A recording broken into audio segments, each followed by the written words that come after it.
Very good morning, students. Let's continue our chapter, Working of the Institution. And today we will discuss about Parliament and why do we need a Parliament. Okay, actually, what is a Parliament? Parliament is an organization where all the people who are the member of Parliament are the elected representatives. Okay, the person, the leaders whom we elect as our representative, they form a parliament. They are the member of the parliament. Now, when we have started this chapter, Working of the Institution, the topic was Mandal Commission, right? How the reservation has been given, why the which party was responsible for that Mandal Commission. Who implemented that Mandal Commission? It was Janata Dal party, right? And at that time the prime minister was Prime Minister BP Singh.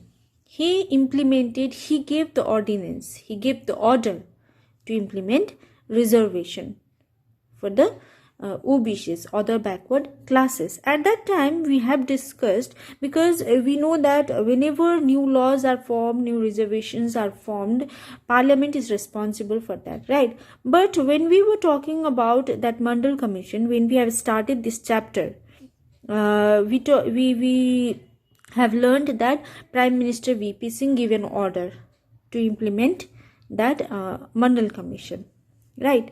But we have not discussed about parliament. So when some laws has been implemented, at that time what would be the role of the parliament? So there are few points which we have to remember when we read about that Mandal Commission. Like, the report of the Mandal Commission was discussed. So it was discussed where? Obviously in the parliament, right? The President of India mentioned this in his. President is the member of parliament. The Prime Minister made a decision. Prime Minister is the member of parliament.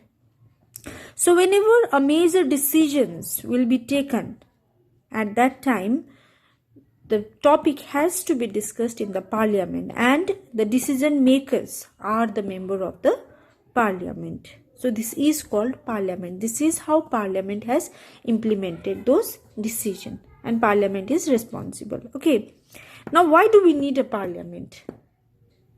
What are the reasons? I have already mentioned to you that parliament is a group of bodies, group of people who are the elected representatives of the common people. They works on behalf of us, the common people. Okay, and the parliament is at the central level, and at the state level it is called legislature or the legislative assembly. Now, whatever exercises or whatever decision the political authority has to take, they will take on behalf of the people, on behalf of us, because we have given them the power to take a decision. How? By giving our valuable vote. We elected them as our representatives so that they can participate in decision making for the benefits of the common people, for the betterment of the common people. That is the reason we require parliament, because it is only possible to take decision in the parliament, and only the elected members have the power to make a decision in the parliament, and all those elected members are the representatives of the common people. Okay, parliament is the final authority for making laws in any country. In any country, the final authority will rest in the parliament only. Parliament is also called as legislature because they frame laws, they make laws. Okay, and sometimes they have to change laws, or sometimes they have to just remove that laws for the benefit of the common people, or for the benefit of the government, or for the benefit of the whole country as. Okay. Second, parliament all over the world exercises some control over those who run the government. In some countries like India, this control is direct and full. Those who run the government can take decision only so long as they enjoy support of the Parliament. Because in order to take any decision, the government has to take some permission, or we can say Parliament has to support the government while making any decision, any major decision. If there is no support from Parliament, then the decision cannot be made. That is the reason Parliament is necessary. Parliament control all the money that government have. In most countries, any public money can be spent only when the Parliament sanction it. So the money which the government has, whether that money has to be spent or not, the decision can only be given by the Parliament, no one else. Next, Parliament is the highest forum of discussion and debate on public issues and national policy in any country. Parliament can seek information about any matter. So in the Parliament only there will be discussion, debate, right, for the public issues. What are the issues we as a common people are facing, and what are the national policies, what should be taken as our policies to remove poverty, to implement development, to bring out development.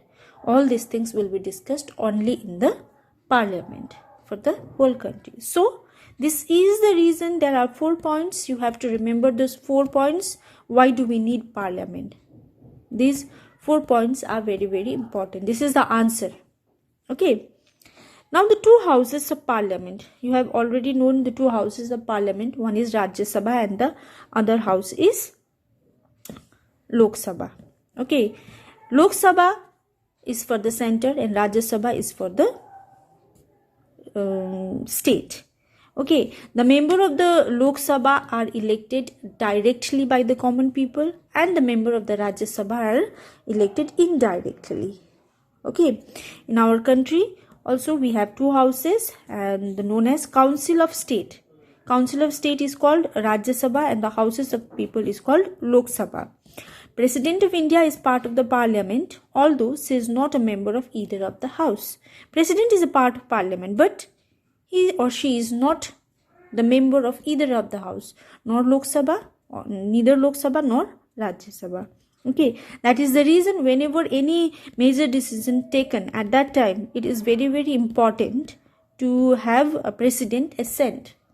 President has to give his assent, or president has to sign the bill in order to make any laws. That is the reason president's role is very, very important. Though president is a nominal head of the country, he is not the member of either of the houses also, but he is the member of the Parliament. So whenever any major decision is taken at that time, president has to be informed and president has to give his assent. Okay. Now, which of the house is more powerful, Rajya Sabha or Lok Sabha?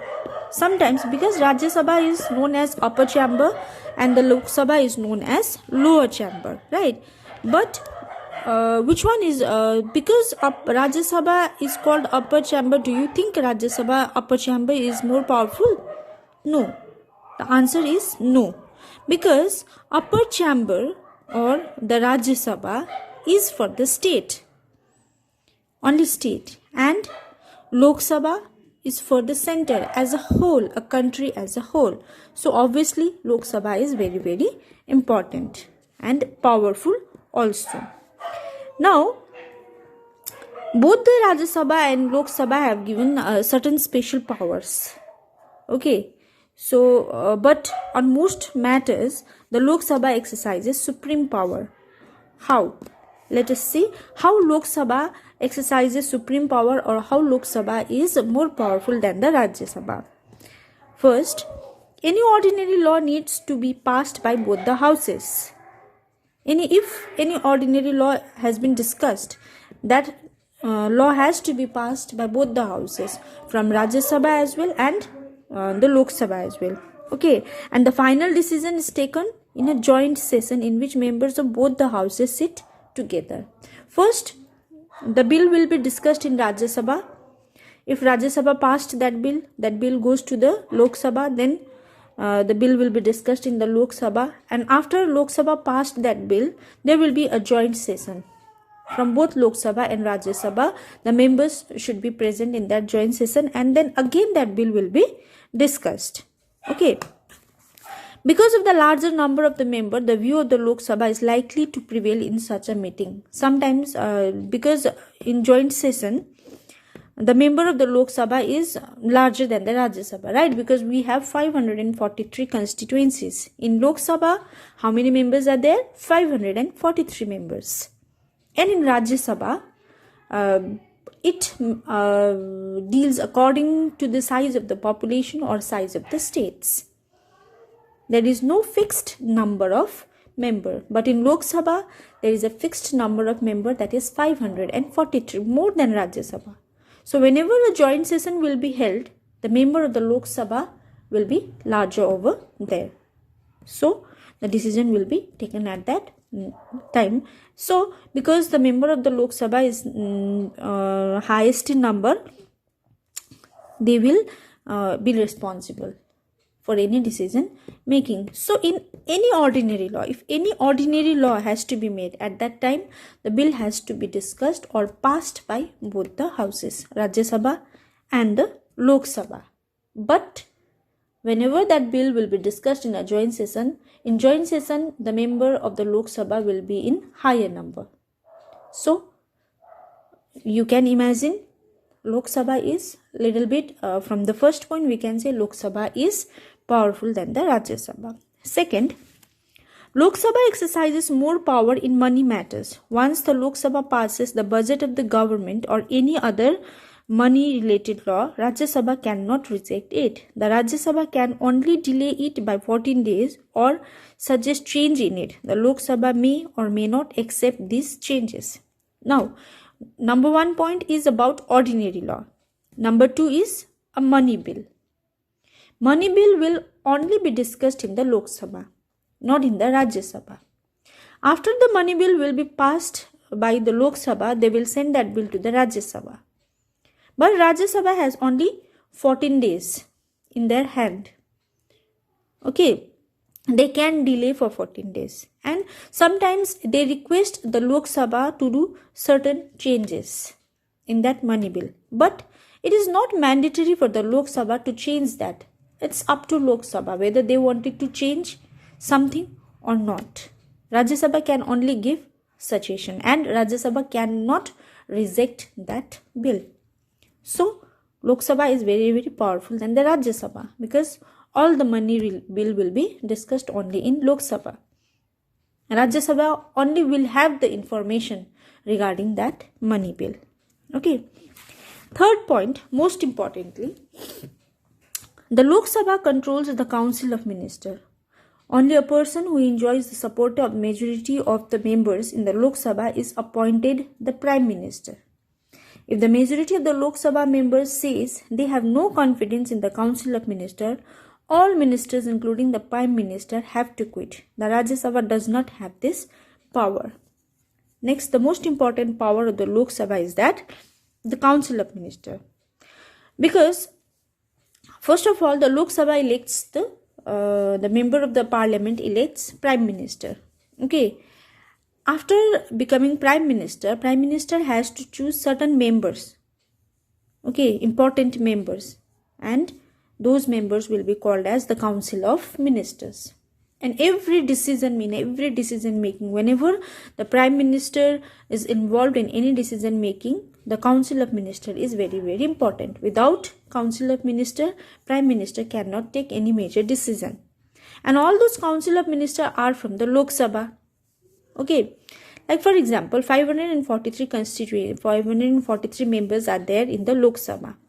Out of 543, 50 members are the member of the Council of Ministers, are the member of Council of Ministers, including Prime Minister.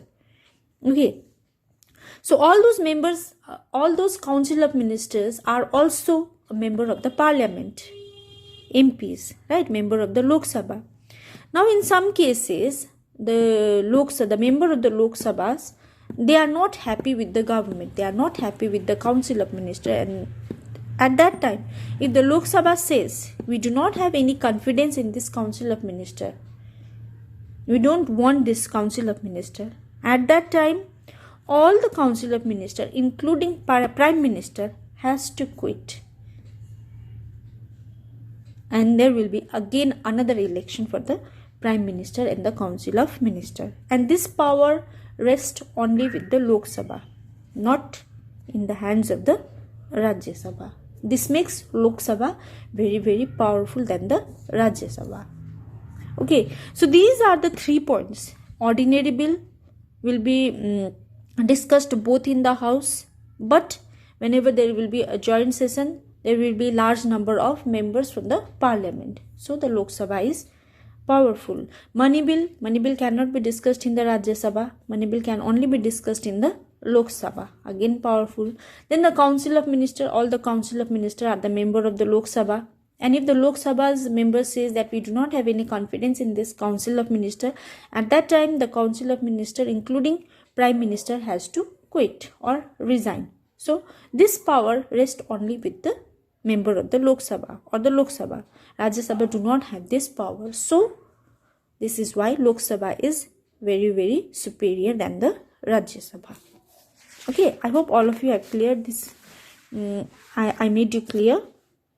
In our next class, we will discuss about political executive.